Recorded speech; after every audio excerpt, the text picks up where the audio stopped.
안녕하십니까. 6월 23일 네트워크 매거진 시작합니다. 바쁜 일상생활을 하다 보면 운동할 시간이 늘 부족하죠. 서울시와 서울교통공사가 지하철역에 운동 공간을 마련하는 펀스테이션 프로젝트를 추진하고 있습니다. 최근 3호점이 문을 열었는데 벌써 인기라고 합니다. 장혁수 기자가 현장을 직접 다녀왔습니다. 지하철 역사 한편에 화려한 불빛으로 꾸민 널찍한 운동 공간이 들어섰습니다. 안에는 모니터를 보며 동작을 따라하는 운동시설과 스크린파크 골프장이 설치됐습니다. 지하철에서 사니까 좋아요. 여름에 특히 시원할 때 좋고 또 가까우니까 좋고 동네. 야외처럼 느껴지는 실감나는 화면을 보며 사이클 기구도 이용할 수 있습니다. 서울시 홈페이지에 들어가서 뉴스 보다가 전철 오며 가며 잠깐 이용하기가 편리한 것 같아요. AI를 기반으로 한 먹골역 스마트 무브 스테이션은 서울시와 서울교통공사가 지하철 역사의 빈 곳을 운동 공간으로 만드는 펀스테이션 프로젝트의 세 번째 완성작입니다. 이곳에는 키와 몸무게를 측정하고 심리 상태를 진단할 수 있는 공간도 마련됐습니다. 지난해 5월에는 여의나루역의 러너 스테이션을, 12월에는 뚝섬역의 피 스테이션을 열었습니다. 현재까지 약 9만 명 이상의 시민분들이 이용을 하시면서 굉장히 호응도가 높은 상황이고요. 생활 밀착형 공간으로 자리매김하기를 기대하고요. 서울시는 신당역 지하 빈 공간에는 클라이밍 인공암벽장을 조성할 예정입니다. TV조선 장혁수입니다. 네, 부산 지역 최초 클래식 전용 공연장이 착공 4년 만에 문을 열었습니다. 2,000석 규모의 객석이 무대를 감싸고 있어서 관객들이 어느 곳에 앉아도 음악에 몰입할 수 있다고 하는데요. 하동원 기자의 보도입니다. 세계적인 지휘자 정명훈의 손짓에 맞춰 베토벤 교향곡 9번이 울려 퍼집니다. 오케스트라의 연주와 합창단의 목소리가 어우러지며 웅장함을 더합니다.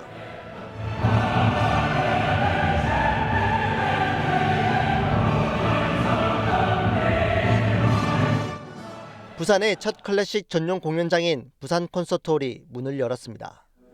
지방 공연장에서는 보기 힘든 대형 파이프 오르간도 설치됐습니다. 특히 2,000석 규모인 포도밭 모양의 객석이 무대를 감싸고 있어 관객에게 깊이 있는 몰입감을 선사합니다. 객석과 무대의 어떤 소통을 훨씬 더 원활하게 할 수 있고 잘 보이고 어느 자리에서나 잘 들리는. 지난 3월 시범 공연을 시작으로 피아니스트 조성진 등이 연주하는 6차례 개관 기념 공연도 대부분 매진됐습니다. 부산도 이제 이런 큰 콘서트홀이 생겼으니까 앞으로 데니구나 이런 분들, 조수미 선생님이나 그런 분들도 한번 뵀으면 좋겠습니다.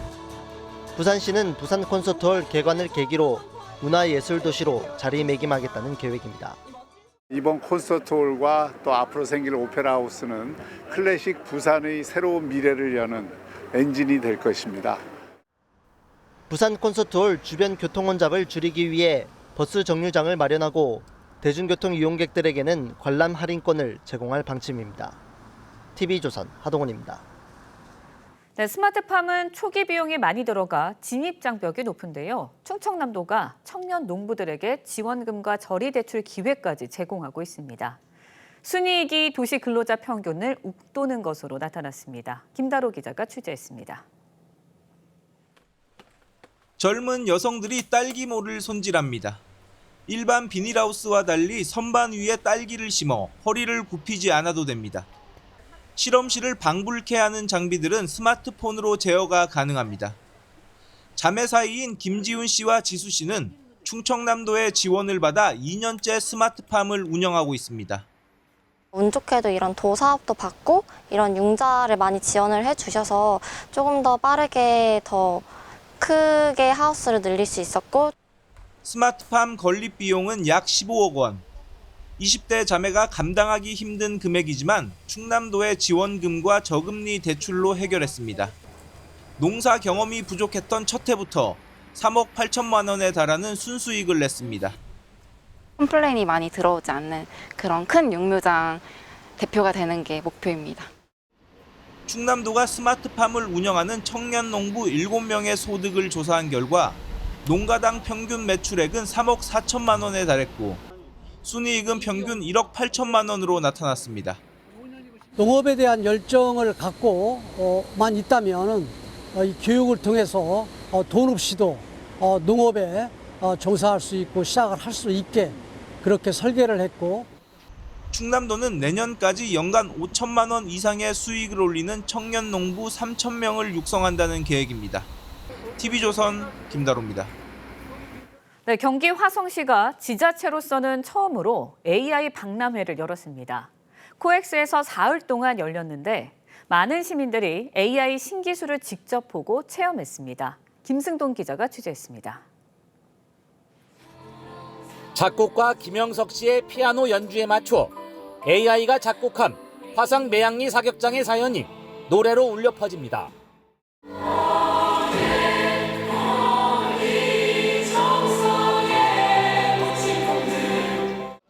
세계 최고 수준의 휴머노이드 로봇 아메카는 질문에 척척 답을 합니다. TV조선 미스터 트롯 아세요? 알고 있어요. 미스터 트롯은 많은 사람들이 즐기는 인기 트로트 경연 프로그램이죠.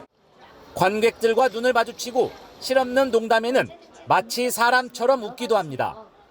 이만큼 대답해줬다는 것 자체가 굉장히 놀랍고, 이렇게 휴머노이드 로봇으로 AI가 합쳐서 이렇게 나와 있는 것 정말 신선하고 좋은 것 같아요. 화성시가 지자체로서는 처음 마련한 AI 박람회에는 국내외 50여 개 업체가 참여했습니다. 산업 생산 로봇부터 법률 상담과 건강관리, 또 교육 프로그램과 게임 등 AI를 활용한 다양한 제품과 기술들이 선보였습니다. 또 AI 기술을 통해서 고도화할 수 있는 작업을 하고 있고요. 가장 실제 고인이나 일반인들을 완벽하게 만들 수 있는 것. 12,000여 대의 CCTV 카메라를 활용한 화성시의 AI 영상 관제 시스템도 주목받았습니다. AI 전담 부서를 신설해서 복지, 사각지대 탐지, 교통 흐름 개선, 안전사고 예측까지. 화성시는 이번 박람회 성과를 분석해 내년에도 행사를 이어갈 방침입니다. TV조선 김승돈입니다. 네, 수백억을 들여 만든 국내 첫 하이브리드 전기 추진선 울산 태화호가 제 역할을 하지 못하고 있다는 지적이 제기됐습니다. 당초 관광용으로도 활용할 수 있을 것이라는 기대가 있었지만 부두에 정박해 있는 시간이 점점 더 늘고 있습니다. 김동영 기자의 보도입니다. 대형 선박이 항구에 덩그러니 서 있습니다. 3년 전 448억 원을 투입해 만든 울산 태화호입니다. 국내 첫 하이브리드 전기 추진선으로 당초 울산시는 해양 관광에도 활용하겠다고 했습니다. 해양 명소인 간절곶, 대왕암, 장생포를 중심으로 인근 지역과 연계 해양 관광 활성화에도 힘쓰겠습니다. 하지만 관광용이 아닌 연구용에 간혹 사용되고 있습니다. 올해 들어 울산 태화호가 바다에 나간 건 운항 정보 확보와 성능 점검을 위해 출항한 13번이 전부입니다. 관광으로 볼 수 있는 행사 유치는 단 3건. 그마저도 정박한 배에 탑승해 진행한 행사였습니다. 선박 활용이 저조한 건 비싼 임대료 탓이 큽니다. 배가 한 번 출항하는 데 드는 비용은 2시간에 600만 원인데 배 운행 없이 정박시켜놓고 행사를 진행해도 비용이 200만 원에 달합니다. 배뿐만 아니고 회의 장소로 빌려주고 이렇게 임대를 할 수 있는 그런 시설물들을 좀 이렇게 비교를 해서 그렇게 해서 책정된. 장생포에서 운행 중인 고래바다 여행선을 대신하거나 해안관광 노선을 새로 만들자는 논의도 있었지만 지금은 지지부진한 상태입니다. 울산시는 올해 말 태화호 전용 계류장이 건설되면 추가 활용 방안을 모색하겠다고 밝혔습니다. TV조선 김동영입니다. 네, 경기도 용인에는 대규모 반도체 클러스터가 들어설 예정인데요. 지난 2월에는 SK 하이닉스가 착공에 들어갔습니다. 김승동 기자가 반도체 특례 도시를 기획하고 있는 이상일 용인시장을 만나 자세한 이야기 들어봤습니다. 시장님 안녕하십니까? 네, 안녕하세요. 반갑습니다. 지금 현장에 와서 보니까 정말 대단한데요. 예. SK 하이닉스 반도체 용인 클러스터 현재 공사 상황은 어떻습니까? 용인 반도체 클러스터가 126만 평입니다. SK 하이닉스가 앞으로 122조를 투자하게 되는데요.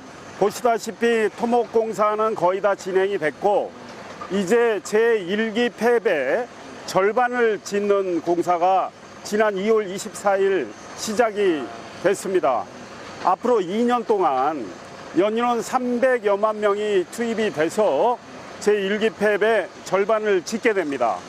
이 1기 팹의 절반의 규모가 어느 정도 크냐면요. 바닥 면적은 축구장 16개 반, 높이는 아파트 50층 높이입니다. 그래서 1기 팹이 완성이 만약에 된다면 바닥 면적은 축구장 33개, 높이 아파트 50층 높이가 되는데요.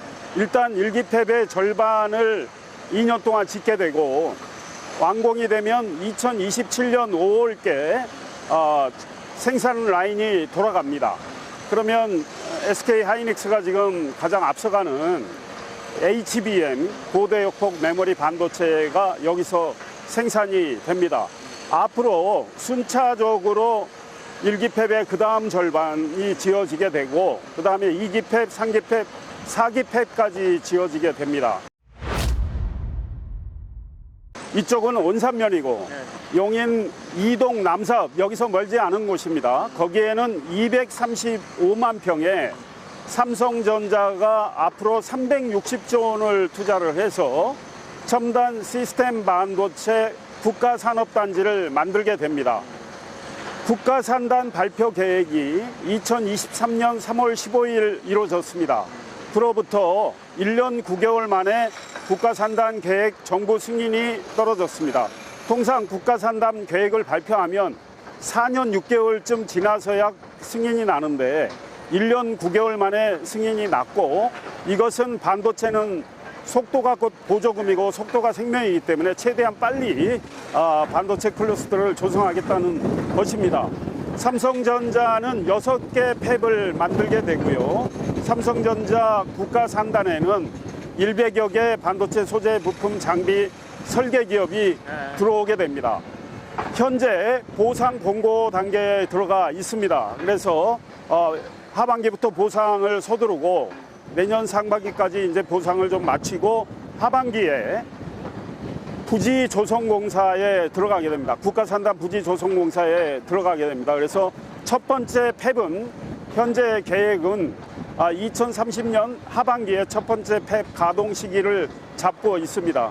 최대한 빨리 하겠다는 게 우리 시와 정부의 입장입니다. SK 하이닉스가 지금 조성하고 있는 이곳 용인 반도체 클러스터에는 공업용수 공급은 지금 준비를 잘 해 나가고 있습니다. 공정이 한 75% 진행이 됐습니다. 여기는 여주시의 여주보에서 물을 끌어오게 됩니다. 한때 여주가 반대했잖아요. 그래서 잘 설득을 해서 마무리가 됐고 지금 관로 공사가 시작이 됐는데 75%가 완공이 됐고 내년에 다 끝날 계획입니다. 그러면 2027년 5월에 제1기 팹 절반이 가동이 되는데 그때 용수 공급에는 문제가 없습니다. 하루에 한 26만 톤 정도가 공업 용수가 공급이 되게 되고요. 전력은 안성에서 전력을 이제 끌어오게 되는데 한 6km 구간인데요. 5km 구간은 지하로 수의 전력구를 만들었습니다. 그리고 전력공사는 앞으로 전선만 깔면 될 정도로 진행이 돼서 지금 90% 진행이 됐고 내년에 모두 마무리가 됩니다. 그래서 2027년 봄에 이 1기 팹 가동에는 아무 문제가 없습니다. 올해 말에 제5차 국가철도망 계획이 확정이 되게 됩니다. 그러면 이곳에 머지않은 곳에 경강선 연장이 돼야 됩니다. 국가산단 쪽으로 연장을 하도록 추진하고 있는데 그걸 경기도 광주시에서부터 이제 경강선이 연장이 되는데 이게 철도망 계획에 꼭 들어가야 되고 또 동탄에서 국가산단인 남사 이동 그다음 이곳 온삼을 거쳐서 이천 부발까지 가는 철도망도 추진하고 있는데 그것도 철도망 계획에 들어가야 되고요. 또 경기 남부 광역철도 신설을 용인, 수원, 성남, 화성 4개시가 추진하고 있습니다.